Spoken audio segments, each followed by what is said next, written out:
Imagine waking up one morning to find that everything you believed about money, security, and the future was a lie. It's October 1929. The stock market, once a symbol of unstoppable American prosperity, has begun to crack. At first, it's just a tremor, a whisper, a few nervous traders glancing at each other over the ticker tape. But by the end of the week, that whisper becomes a scream. Millionaires are wiped out in minutes. Banks slam their doors shut. Ordinary families watch their life savings vanish before noon. The entire nation, drunk on optimism, is about to be shaken awake by the most violent financial crash the world has ever seen. And behind the chaos, a web of blind optimism, unchecked greed, whispered warnings, and decisions that would destroy fortunes, break families, and reshape America forever. This isn't just the story of a market collapse. It's the story of how a nation learned too late that confidence can be its greatest strength and its deadliest illusion. Welcome to 1929, inside the greatest crash in Wall Street history, where every triumph has a shadow, and every shadow hides a disaster waiting to ignite. Hello, everyone. And Hal. I'm Emma, and welcome to Book Podcast Zone. And I'm John. And today, we are embarking on a truly intense deep dive. We're going straight into the heart of the greatest financial apocalypse in American history, 1929. Yeah, this is a big one. It really is. I mean, this event didn't just reset the economy.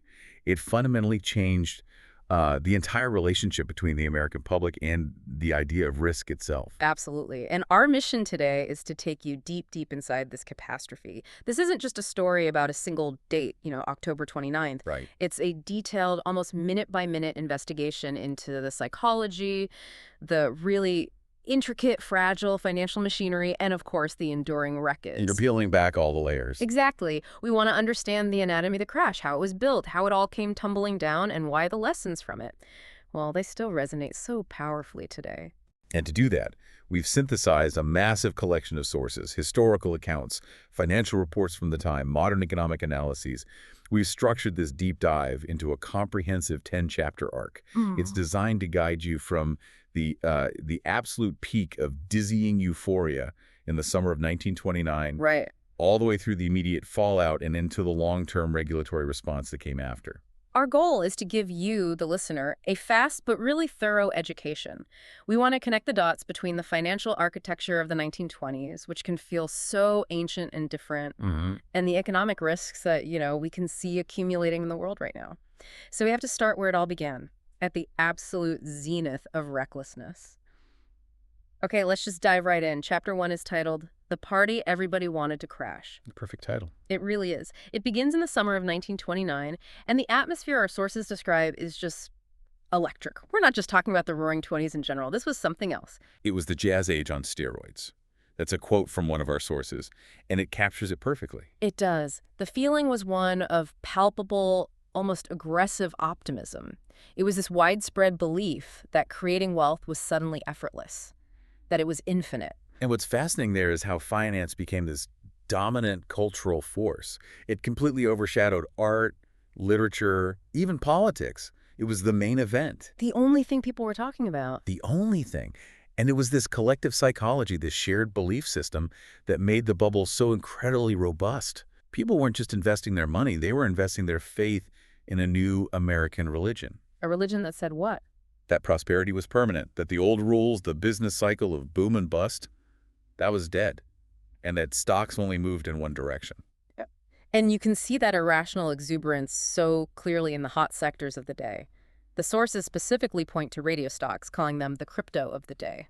That analogy is absolutely crucial because it highlights the total disregard for fundamentals. Radio was the most cutting-edge, disruptive technology of its time. It was the AI, the internet, the blockchain, all rolled into one. All rolled into one. It felt like a new economic paradigm. And so you have a company like RCA Radio Corporation of America. The big one. The big one. Hugely innovative company, of course. But the stock price it went vertical. It soared to these unbelievable heights. How high are we talking? We're talking over $500 per share, split adjusted, in 1929. Wow. And here's the kicker. The stock was trading at 50, 80, sometimes even 100 times its actual earnings. A PE ratio that was just It was orders of magnitude higher than anything seen before for a productive company. Okay, can you break that down? 100 times earnings means what exactly? It means for every $1 that RCA actually earned in profit, investors were willing to pay $100 for a share of the company. That's insane. It is. A healthy, stable industrial company back then might trade for 10, maybe 15 times its earnings. This wasn't value investing. It was pure, unadulterated speculative momentum. It was driven entirely by the belief that the future value was limitless, which made the present price seem irrelevant. So ordinary people who knew absolutely nothing about balance sheets or PE ratios were just pouring their life savings into RCA. Convinced they'd double their money overnight? Because the trend was their friend and the technology felt revolutionary. And this wasn't just in tech, right? This speculative heat was everywhere. No, everywhere. It was especially crazy in U.S. real estate. Right. You have to look at the Florida land boom. Right. This phenomenon is a perfect example of pure speculative momentum. Land in places like Miami was, and I'm quoting here, flipping faster than pancakes. That is such a vivid image. Isn't it? Imagine buying a plot of land you've never seen. Maybe it's swampland. You don't know. You just rely on a diagram on a map. And then selling it hours later. For a huge profit. To the next buyer, who was also just speculating, the value wasn't in building a home or a business on the land. The value was in the assumption that a greater fool would always be there to pay more later in the day. And this was all fueled by easy credit, I assume. Billions of dollars in fictitious value, tied up in land flipping with minimal down payments. It was a house of cards built on sand. What really strikes me, though, is the widespread participation. This wasn't just a game for the rich. Not at all. And that's the true sign of a bubble at its peak. It permeated every single social class. The sources are full of stories about stock tips becoming common knowledge. The classic shoeshine boy story. The shoeshine boy, the mailman, the waitress at the diner, when they're all confidently giving you their hot stock pick for the week, you know the speculative fever has hit maximum saturation. Which creates this incredible social pressure, right? This fear of missing out. FOMO. It's the engine. If your neighbor, your doctor, and your barber are all getting rich without even trying, your psychology shifts. It goes from, is this too risky, to, I am going to miss out on the greatest opportunity of my lifetime. And you just have to get in. You have to get in. And cheering everyone on were these larger-than-life characters, figures like Charles Mitchell, the head of National City Bank, or the famous stock operator Jesse Livermore. They were celebrity cheerleaders, constantly reassuring the public that the bull run was sound, permanent, and basically guaranteed. It's an intoxicating mix. Their confidence plus the easy money. It's a delusion. A collective delusion where old-fashioned prudence was seen as foolish, cowardly even. And the modern parallels are just impossible to ignore. Our sources bring them up explicitly. Oh, yeah. The whole atmosphere of 1929 feels so similar to the dot-com bubble or more recently periods of meme stock mania. It's the same thread. Yep. It's the belief that traditional metrics, like a company's actual profits, are irrelevant. All that matters is collective belief and the price going up. The belief is the asset. And when you amplify that belief with leverage, That's when it becomes incredibly dangerous. When a financial trend becomes a national cultural obsession, it's no longer about economics. It's about unsustainable mass psychology. The party was loud, everyone was invited, and no one wanted to admit the drinks were on borrowed credit. So, Chapter 1 really sets the scene perfectly. Peak euphoria, a public obsessed with speculation, and this powerful collective belief in endless growth. Like, subscribe, and share for more update, and continue to next. Okay, so we've established this atmosphere of just reckless optimism. Now we have to talk about the machine that powered it all, the specific financial architecture that made the eventual fall so catastrophic. This is Chapter 2, Borrowed Dreams on Margin. This right here is the key to understanding the sheer destructive force of the crash. This is the critical technical detail. Margin buying, or leverage, is what transformed what could have been a simple market correction into a system-wide, civilization-altering disaster. It's the amplifier. It's the ultimate amplifier. It maximized gains on the way up, which felt amazing, but it was guaranteed to multiply ruin on the way down. So let's break down the mechanics, because the ease of borrowing is just astonishing to me. It's hard to wrap your head around today. A person could buy $100 worth of stock with only $10 of their own cash. At 10% margin. A 10% margin requirement. The other 90% was a loan from the broker. And this wasn't some shady back alley thing. This was common practice. It was actively encouraged. So put that in real terms for us. If I have $1,000, If you have $1,000 of your own capital, you can march into a brokerage and control $10,000 worth of stock. okay. Now, if that stock rises by 10%, your $10,000 position is now worth $11,000.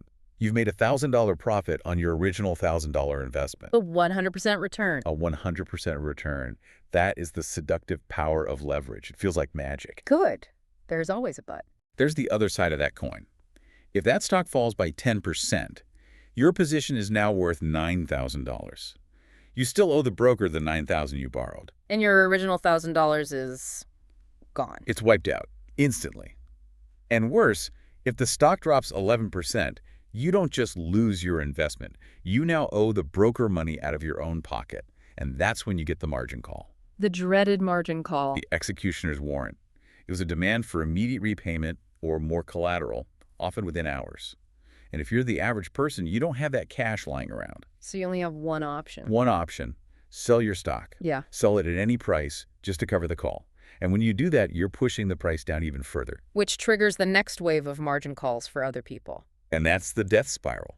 Wall Street had built this incredibly unstable, multi-layered credit pyramid. How is this even legal? I mean, 10-to-1 leverage seems insane. Was there no regulatory body that saw the systemic risk here? There was no SEC, no comprehensive regulatory body like we have today.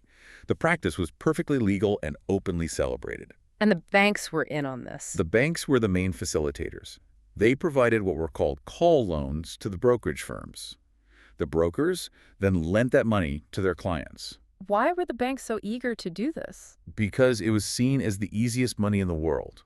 Call loans were short-term, they offered very high interest rates, and they were secured by the stock itself, which, remember, everyone believed was guaranteed to go up. So to the banks, it looked like a low-risk, high-profit machine. A money-printing machine. But here's a crucial, often overlooked detail. It wasn't just the banks. Who else? Large non-financial corporations, companies like Standard Oil or U.S. Steel. They were sitting on huge cash reserves, and they started lending that cash directly to the brokers to fund these call loans. Why would a company like Standard Oil get into the lending business? Simple. The interest rate on call loans was much higher than they could get anywhere else. By mid-1929, the amount of money pouring into the market from these corporate call loans was several $billion. A staggering sum. So the entire industrial base of America was fueling the speculation. Exactly. It intertwined the health of industrial America with the health of Wall Street's speculative bubble. This created profound systemic fragility.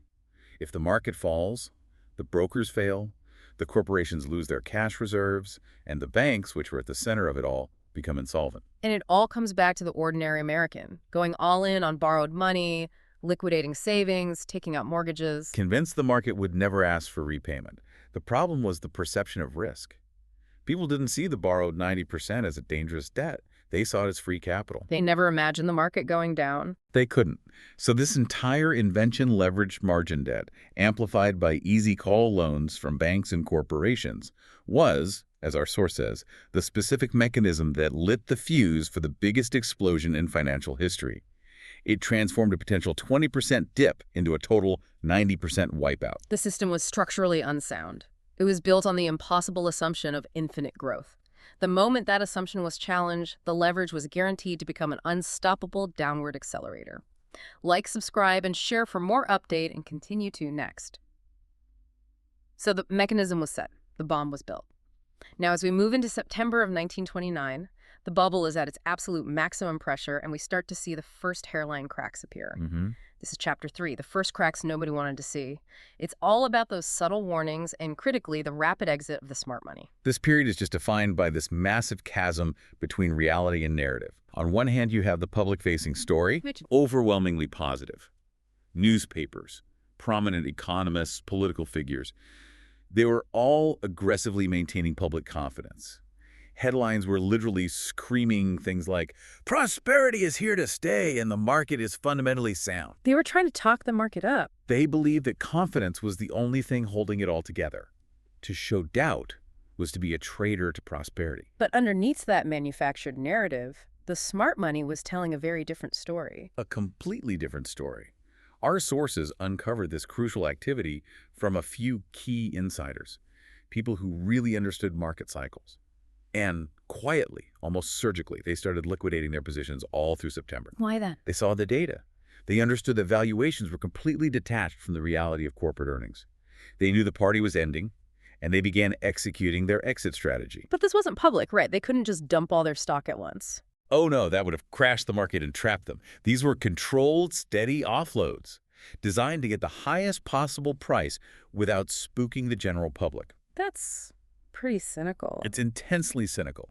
The atmosphere was thick with secret meetings and hushed phone calls among the elite. They were orchestrating a calculated, coordinated withdrawal from the very system they had spent the last 5 years championing to the public. They knew the music was slowing down, and they were already at the coat check. They were out the door while everyone else was still ordering another round. And then amidst all this secret selling, we get a very public, very bizarre warning that actually manages to shake things up. The Babson break. Tell us about Roger Babson. Who was this guy? He was a respected statistician and economist, but he was not a typical Wall Street cheerleader. He had a reputation for being, well, a bit of a gloom and doom guy, a contrarian. So he gives this speech. He gives a major speech on September 5th, and he doesn't mince words. He delivers this stark, chilling message. He says, and this is the famous quote, "Sooner or later, a crash is coming, and it may be terrific." Terrific. I love that old language. He explicitly said stocks would inevitably collapse by 50 to 80 points. He was naming numbers. He was being specific. And the market's reaction? It was immediate. The next day, the market dropped significantly. It wasn't a full-on crash, but it was the biggest drop in months. It rattled confidence. It became known as the Babson break. So it proved that predictive signals existed. The danger was real enough for the market to react to it. Absolutely. The warning was heard. But here's the tragedy, as our sources highlight. Almost nobody listened for long. Why not? The financial establishment, led by these powerful figures who were secretly selling, immediately came out and publicly dismissed Babson. They called him an eccentric pessimist, a crank. They published counterstatements insisting the market was sound, and within a few days, the stock indexes regained their losses. And the public bought it. The public wanted to buy it. The psychological denial was just overwhelming. When you were so deeply invested financially and emotionally in this narrative of endless prosperity, it is far, far easier to believe the cheerleaders who confirm your bias than the one serious voice warning of disaster. It's classic confirmation bias. On a national scale, the public chose optimism and ignored the flashing red light. And that failure to acknowledge the truth in September guaranteed that when the inevitable crash arrived in October, it would feel sudden, shocking, and catastrophic to the masses, who were still buying heavily, even as the insiders were cashing their last chips. So September 1929 was this quiet climax of denial. Insiders were sprinting for the exits while yelling, "Everything's fine," over their shoulders. The fuse was nearly spent. Like, subscribe, and share for more update, and continue to next. We've arrived. October 24th, 1929. Black Thursday. This is the moment the accumulated tension of this whole leveraged system finally, violently snaps. It's it. Chapter 4 is the definitive breakdown of that initial overwhelming chaos. Black Thursday, the day the music stopped. And you can feel the shift instantly. The mood on the floor of the New York Stock Exchange that morning, right at the opening bell, was completely different from any prior day. The volume of sell orders was immediate, it was massive, and it was relentless. This wasn't just normal profit-taking. No, this was a desperate, panicked race to the exit. The sheer scale of the selling on Black Thursday is it's hard to comprehend. The final tally for the day was 12.9 million shares traded. Almost 13 million. A colossal number that had never been seen before. It shattered all previous records. This volume was a clear, unambiguous signal of deep, visceral distress. And that volume immediately exposed the profound limitations of the financial infrastructure of the day. The NYSE floor became this epicenter of system failure and sensory overload. Paint a picture for us. What did that look like? Imagine thousands of men brokers, runners, all in a single room, shouting, screaming, fighting to execute paper-based orders. It was pure, unadulterated chaos. A desperate human attempt to keep up with an electronic pace of destruction they couldn't possibly manage. And the technology itself starts to break down. This is the critical part. The ticker tape failure. The ticker tape. This was the lifeline. It was the single reliable source of real-time price information that connected Wall Street to the rest of the country. Investors in San Francisco, Chicago, Boston, they were all glued to the ticker. And it just couldn't keep up. When 13 million shares hit the system, the old electromechanical tickers just got overwhelmed. They started falling hours behind the actual transactions happening on the floor. So the price on the tape wasn't the real price. Not even close. By the time the ticker reported a stock had sold for, say, $100, the actual price on the floor might have already dropped to $60. This information blackout was absolutely devastating. Because it just amplified the panic. Exponentially. If you're sitting in a brokerage office in Omaha, Nebraska, staring at that tape, you have no idea what your stocks are worth. You don't know if you're already bankrupt or if you can still get out with some cash. So you just sell. You have to assume the worst. You have to assume the worst. You send a blind, frantic sell order, which just adds to the deluge, which makes the tape fall further behind, creating this inescapable feedback loop of fear. The system couldn't even count fast enough to track its own destruction. That's a perfect way to put it. And the human reaction in the financial district was just as sudden. Our sources describe grown men, professional financiers who saw themselves as masters of the universe, just openly weeping in the streets. These are people who had built their entire lives on this illusion of stability. And they watched it evaporate in minutes because of those margin calls we talked about. And the hysteria led to rumors. Wild rumors. The rumor mill went into overdrive. Specifically, these false reports started circulating that 11 brokers had already killed themselves. Which wasn't true yet. Not yet. But the fact that the rumor was so immediately believable is what's significant. It shows that in the collective mind of the public, immediate and total financial ruin was already linked to despair and death. This was a psychological crisis before the full economic numbers were even in. So Black Thursday was the day the leverage finally turned against the system. 13 million shares, total information failure, and the first taste of true, unadulterated panic. The machine broke. Like, subscribe, and share for more update, and continue to next. Okay, so after the terrifying freefall of Black Thursday, there was this dramatic, almost cinematic attempt by the financial elite to restore order. A last stand. It really was. Chapter 5 is the account of that effort, and it's aptly titled False Dawn, the Banker's Big Bluff. The crisis was existential at this point. The major banking institutions, they realized that if the market failed completely, it would drag every bank, every corporation, and the entire national credit structure down with it. It was a mutually assured destruction. Absolutely. So Wall Street had to try and save itself, and they had to do it fast. Which leads to this secret emergency meeting. Right. The key figures, the titans of American finance, they all gather. We're talking about Jack Morgan, J.P. Morgan's son, and the heads of massive institutions like Chase National Bank, National City Bank, and the president of the NYSE. And where do they meet? In the most symbolic place imaginable. J.P. Morgan's private library at 23 Wall Street, the seat of financial power in America. The gravity in that room must have been immense. Immense. They were basically discussing whether they could, through sheer weight of capital, defy the laws of financial gravity. And the strategy they come up with is the banker's pool. The banker's pool. Yeah. It was a massive coordinated effort. They pooled tens of millions of dollars from these major institutions. The goal was to inject about $240 million, which is billions in today's money, back into the market. So how did they deploy it? It couldn't just be a secret buy-up. Now, the implementation had to be pure financial theater. They chose Richard Whitney, the acting vice president of the NYSE, as the public face of the intervention. Why him? He was this dignified, unflappable figure, the perfect symbol of Wall Street authority. So he walks out onto the chaotic trading floor. And everyone's watching him. Everyone. And deliberately, in a loud voice, he starts placing massive, coordinated buy orders for key blue-chip stocks. Which stocks were they targeting? The symbols of American industrial strength. U.S. Steel, Kennecott Copper, General Electric. And here's the brilliant part. Whitney didn't haggle over the price. He walked up to the post for U.S. Steel and placed a single large bid well above the current asking price. So the goal was purely psychological. Purely. It was meant to be an unambiguous signal to the panicked masses. The big money is back in. The most powerful institutions in America are buying. The bottom is here. You can stop selling. And it worked. At first. It worked perfectly. The market stopped its immediate decline. It stabilized. Prices even rallied into Friday. It was this distinct false dawn. For about 24 hours, the public breathed a collective sigh of relief, believing the panic was over. The great men of Wall Street had saved the day again. But this is where we have to do the deep dive. Why didn't it hold? Because the pool was a Band-Aid on a gaping wound.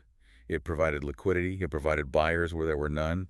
But it was purely a temporary measure. It did absolutely nothing to address the fundamental disease. All that margin debt. The massive structure of margin debt, the insane valuations, the industrial cash tied up in call loans. All of that was still there. The underlying fragility was unchanged. So it was just a massive PR stunt backed by a finite amount of money. Exactly. And the pool quickly ran out of capital and, more importantly, the willingness to keep fighting the entire American public's desperate need to liquidate assets to pay their debts. The intervention only delayed the inevitable. It gave everyone false hope over the weekend. But once the buying stopped... The moment the buying stopped, the market understood. This was a one-time stunt, not a structural solution. The selling pressure, which had only paused, just built up over the weekend, waiting to be unleashed again when the market reopened on Monday. The leverage, the underlying flaw, just overwhelmed the heroism of the bankers. It was a heroic bluff, but the market called it. Chapter 5 is this critical turning point. A high-stakes attempt to buy time and project an illusion of control, but it ultimately collapsed under the sheer undeniable weight of all that amplified debt. Like, subscribe, and share for more update, and continue to next. So we move from that temporary, false stabilization directly into total catastrophe. The main event. This is where chapters 6 and 7 are combined into one major event in our sources. Black Monday and Black Tuesday. Total meltdown. Yeah. This is the 2-day period where the entire leverage system just self-destructs. The difference between Black Thursday and these 2 days, October 28th and 29th, it's the difference between panic and the cold, sober acceptance of doom. What do you mean by that? On Monday morning, the market opened knowing the bankers had already played their hand and it hadn't worked. The bluff had been called. So all that pent-up selling pressure from the weekend just poured into the market like a tidal wave. And the scale of destruction hits its absolute peak. It's just mind-boggling. The volume of shares traded on Monday, it's 9.2 million shares, which was massive on its own. Right. But then Black Tuesday, October 29th, sees an unheard of 16.4 million shares change hands. Over 2 days, that's more than 25 million shares sold at plummeting prices. And the losses in value. Catastrophic. The Dow Jones Industrial Average lost almost 13% on Black Monday alone. Okay. And then it lost another 12% on Black Tuesday. So in just 2 days. In just 2 days, a quarter of the value of America's leading corporations was just gone. Wiped off the books. Those percentages remain a brutal, defining benchmark of financial collapse. The scale was sudden, it was brutal, and it was complete. The human element must have just escalated beyond belief. If Thursday was chaos, Monday and Tuesday were apocalypse. Margin calls were being issued in this indiscriminate frenzy by every brokerage house. And with the ticker tape still hours behind, investors were totally blind. They're selling assets for pennies on the dollar. Just to satisfy their debts. It was the liquidation of everything. This is where the suicide mythos really takes hold, right? It is, and we have to separate the myth from the reality. The cultural myth is of stockbrokers jumping from windows en masse, which was an exaggeration. Then it wasn't a total fabrication. No. There were a few tragic, very real truths that accompanied the collapse, and they speak volumes about the human trauma. The failure was so complete, so sudden, that for some, financial ruin equated to the end of their entire future. The psychological impact of losing everything you owned, everything you had borrowed, and potentially owing even more, it drove a profound despair. And the scene in the financial district itself was surreal. Utterly surreal. Our sources describe this bizarre spectacle of tourists actually gathering on the streets to gawk at the broken millionaires. It wasn't just observing a news event, it was witnessing human tragedy on a grand scale, like watching gladiators in an arena. The visual of these formerly powerful men weeping publicly, that must have been the moment of realization for the whole country. It was. It was the instant recognition across America that the financial elite had failed, that their supposed economic genius was a total lie built on a foundation of thin credit. And in terms of the raw numbers, the U.S. context, how much value was actually destroyed? By mid-November, the market had lost approximately $30 billion in value. $30 billion in 1929 dollars. Which is almost impossible to comprehend. That figure was roughly 10 times the amount of money in circulation in the entire United States at the time. To put it another way, the value destroyed in New York City in just a few weeks was more than the entire cost of American involvement in World War I. Wow.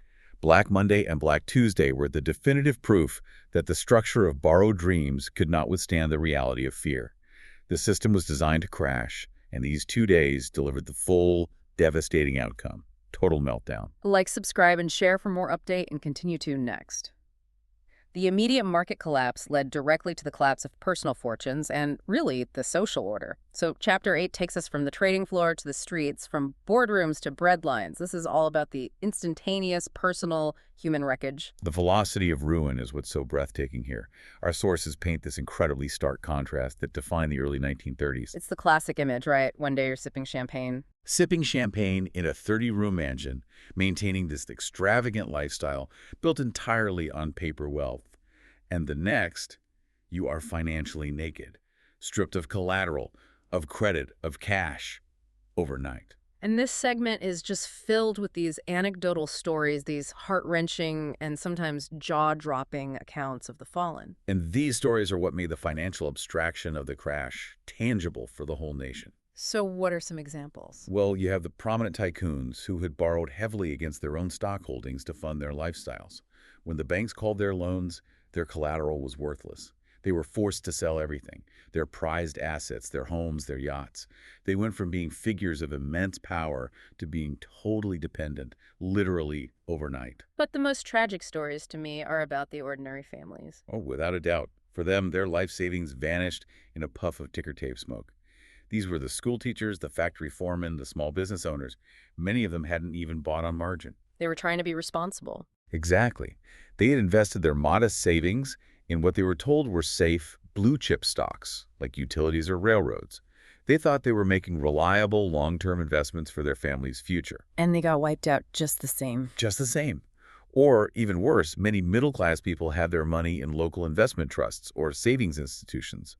And those institutions were, in turn, heavily exposed to the collapsing call loan market. So when those banks failed, the savings of the cautious were wiped out just as surely as the assets of the reckless speculator. The crash didn't care about your intent. And this created a rapid, highly visible rise in poverty and desperation, especially in cities. It wasn't just economic hardship, it was a crisis of identity. And the symbol of that crisis, the iconic American image from this time, is the man in his expensive but now worn suit and fedora standing on a cold street corner selling apples for 5 cents. A former executive, maybe. Could have been anyone. But it was this visible, humiliating sign that the promise of endless American prosperity was a lie. These were educated, capable people who were suddenly utterly without work or resources. And that visibility just amplified the psychological pain for everyone. It did. The immediate personal cost of the crash was total financial destruction, leading to mass social dislocation and this profound, gut-wrenching sense that the entire capitalist system had betrayed its most diligent participants. Like, subscribe, and share for more update, and continue to next. Okay, so as crucial as Black Tuesday was, we really need to emphasize this point. The market crash was not the Great Depression itself. Correct. That's a common misconception. Chapter 9, The Dominoes Keep Falling, describes how this financial crisis spread like a virus into the real working economy. Exactly. The stock market was, as our source says, just the first domino. The crash was the trigger. It initiated a profound, protracted, and ultimately global economic contraction. The destruction of paper wealth was immediately followed by the destruction of actual tangible capital and, most importantly, confidence. And the next major domino to fall, which was arguably even more destructive, was the bank crisis. The bank crisis, starting in 1930, this was an absolute disaster. By 1933, roughly 4,000 banks in the United States had failed. They were just padlocked. Gone. And you have to remember, there was no federal deposit insurance, no FDIC. So if your bank went under, every single depositor lost everything. Your checking account, your children's college fund, your emergency savings, it was gone, vanished. And that's whether you owned a single share of stock or not. It didn't matter. And the failure of these thousands of banks led to this massive systemic contraction of the money supply. It just strangled the economy. And that lack of confidence in capital had devastating consequences for actual industry, right? For factories. Yes. Our sources note that factories across the nation just went dark. Investment came to a complete halt. If a company couldn't get credit from a bank, and if the wealthy people who used to invest were now ruined, there was no capital available. Not for expansion, not for maintenance, not for new production. Which creates that vicious cycle of the depression. The downward spiral. Factories lay off workers en masse. Those massive layoffs mean fewer consumers can afford to buy goods. Falling consumer demand means more factory closures and more layoffs. It was a structural collapse of both demand and credit. And it all culminates in these devastating, unemployment figures. At the peak of the Depression, a quarter of all American workers could not find a job, 1 in 4. And this wasn't short term. This structural joblessness lasted for years and fundamentally altered the social fabric of the country. So this is where we can explicitly connect the dots, as the sources say, from Wall Street's greed to Main Street's nightmare. That's the connection. The reckless speculation built on leverage in New York City didn't just hurt the speculators. It directly resulted in mass suffering, hunger, and homelessness in industrial cities like Detroit and Pittsburgh, and in agricultural regions that were also struggling with collapsing prices. The systemic failure was the ultimate cost, and it was paid by the innocent. So Chapter 9 shows us that the crash was just the prerequisite. The real disaster was the ensuing economic depression, which was driven by the bank failures and the credit contraction that followed. Like, subscribe, and share for more update, and continue to next.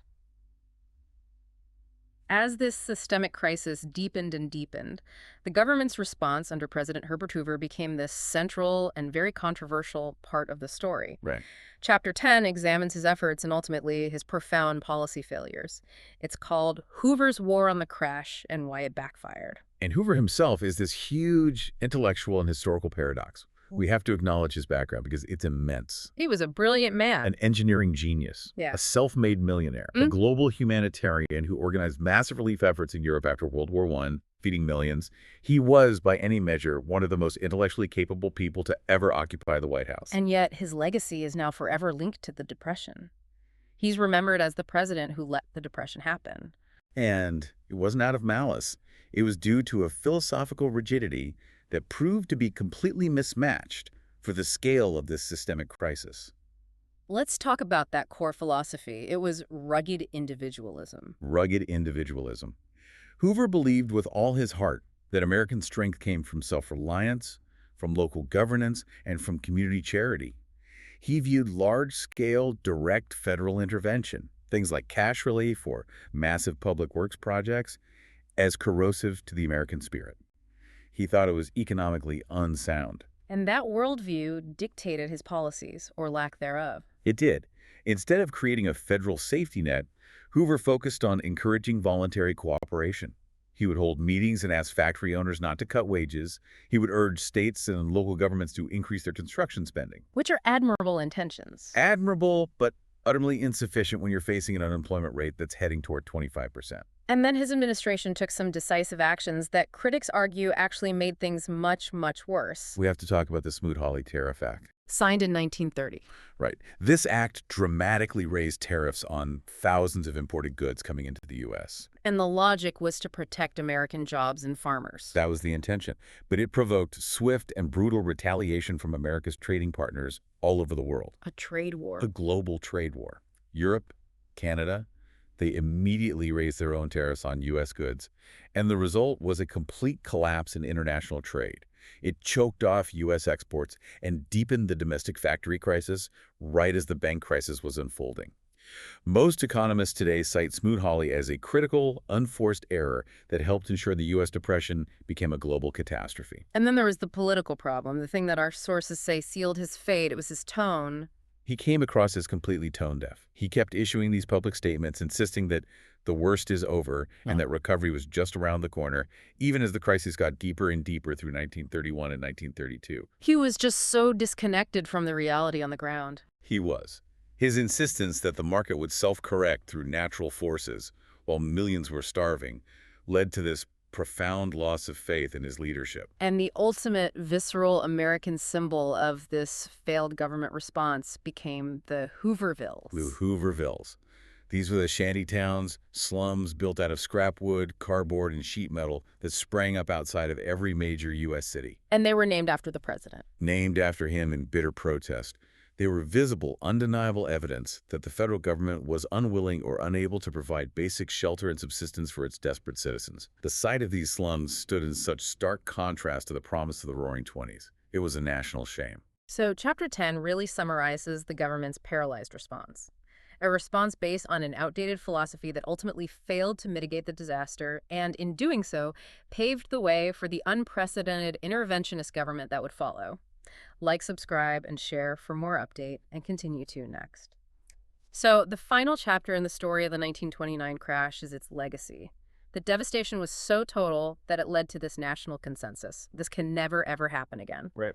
Chapter 11 looks at the massive wave of regulatory reform that followed and the constant danger of cyclical forgetfulness. It's called Lessons We Swore We'd Never Forget. The Great Depression provided the political will that was necessary to fundamentally restructure the entire American financial system. The new institutions, the new rules, they were all built specifically to address the major failures that were exposed between 1929 and 1933. Failures like lack of transparency, lack of deposit protection, and of course, that excessive leverage. All of it. So let's list the key safeguards that were built. First, they had to police Wall Street itself. And that was the creation of the Securities and Exchange Commission, the SEC, established in 1934. What was its mandate? Its mandate was to enforce transparency, to mandate audited public financial reports from companies, and to prohibit the kind of market manipulation and fraudulent sales practices like insider trading that had thrived in the 1920s. It fundamentally changed the relationship between investors and the information they received. Okay, so that's Wall Street. Next, they had to tackle the bank crisis to make sure the next crash didn't wipe out ordinary people's savings. And that was the creation of the Federal Deposit Insurance Corporation, the FDIC. This was revolutionary. How so? It meant that even if your local bank failed, the federal government guaranteed your deposit up to a certain level. This single act restored public confidence in the banking system, and it stopped the catastrophic runs on banks that had crippled the money supply in the early 30s. And then there was the big one, the Glass-Steagall Act. This was designed to separate the safe parts of banking from the casino parts. That's a great way to put it. Glass-Steagall enforced a strict separation between commercial banking, where your everyday deposits are held, and investment banking, which is where the underwriting and securities speculation happens. The idea being? The core philosophy was that taxpayer-backed deposits should never, ever be used to fund speculative market risk. It built this powerful, rigid wall between stability and risk, targeting the precise intertwining of banks and margin debt that fueled the crash. And finally, they went after the direct cause of the avalanche, those margin rules. Yep. Under the Federal Reserve, margin requirements were dramatically increased. They went from that dangerous 10% cash requirement of the 20s to a much higher, safer percentage, typically 50%. Which makes that 10-to-1 speculation impossible. It directly limited the systemic risk of leveraged debt collapsing the market instantly. So we fixed all the problems. The system was safe. But here's the critical and frankly scary observation from our sources. How many of these safeguards have since been torn down again? And over the decades, many of these protective firewalls have been systematically dismantled, often in the name of innovation or efficiency. Glass-Steagall, for example, was repealed in 1999. Which brings us to the present day. And the question is, have we really learned anything? Or are we just victims of this cyclical financial amnesia? That's the terrifying question. When we look at modern risks, the echoes of 1929 are just chilling. We've seen periods with what our sources call everything bubble vibes, where housing, stocks, bonds, everything seems priced at historically extreme levels. And we absolutely have our new radio stocks. Massive amounts of capital are concentrated in sectors like AI stocks, driven by this phenomenal momentum and a narrative of infinite future growth. Often disregarding present-day profitability. Exactly like the cult-like valuation of RCA in 1929. But most importantly, the systemic leverage has returned, even if it's in a more complex form. We've just lived through this long historic period of near 0% interest rates. Which, just like the easy credit of the 1920s, incentivized massive debt accumulation. But this time, it's not just consumers. It's corporations. So the leverage is different now. It's more about corporate debt. We see high levels of corporate debt being used for things like stock buybacks, which can leave companies incredibly fragile when economic conditions tighten. This is the new structural leverage that mirrors the fragility of the 1929 system, even if the specific mechanism looks different. So the conclusion is pretty challenging. The reforms were born out of incredible pain, but the memory of that pain has faded. And when the memory of 1929 vanished, the desire for easy profit returned, leading to the regulatory changes that make modern crises possible. Like, subscribe, and share for more update, and continue to next. So we have completed our deep dive into the anatomy of the 1929 disaster. We started with the reckless leverage of the Jazz Age, amplified tenfold by margin debt and those cheap call loans. We moved through the systemic shock of Black Tuesday, and we followed the resulting contagion into the bank crisis and, ultimately, Hoover's failed political response. You, the listener, now have a comprehensive, detailed understanding of this whole catastrophe. And this isn't just historical trivia. We really believe it provides crucial context for recognizing the warning signs in today's environment. The signs of bubbles built on excessive confidence, on regulatory rollback, and on easily available debt. The core takeaway, for me, remains the powerful role of confidence and illusion. The entire system rested so precariously on the belief that prices would always go up. And when that one belief broke, the entire leveraged architecture collapsed instantly. It's the ultimate demonstration that a financial system is only as sound as the foundation of its underlying credit. The system didn't fail because American industry suddenly stopped producing things. It failed because the financial plumbing was built on cheap credit and blind faith. And when the music stopped, the mechanism of the margin call forced liquidation, destroying wealth across the entire society, far, far beyond the initial speculators. And so, here is the provocative thought we want to leave you with. It builds on the knowledge that the major U.S. reforms were dismantled precisely because we forgot the painful lessons of the Great Depression.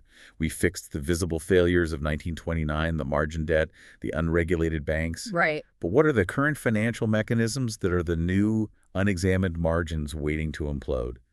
Think about the complex, hard-to-track leverage that exists in highly opaque private equity funds, or the incredible speed of today's high-frequency trading that can amplify shocks globally in milliseconds. So the question is, Are we just repeating the same mistake? Are we substituting a complex, invisible leverage for the simple, visible 10% margin calls of the past? a truly frightening question for you to consider as you navigate today's markets. Thank you so much for joining us on this deep dive into 1929. We really appreciate you trusting us with your learning time. Until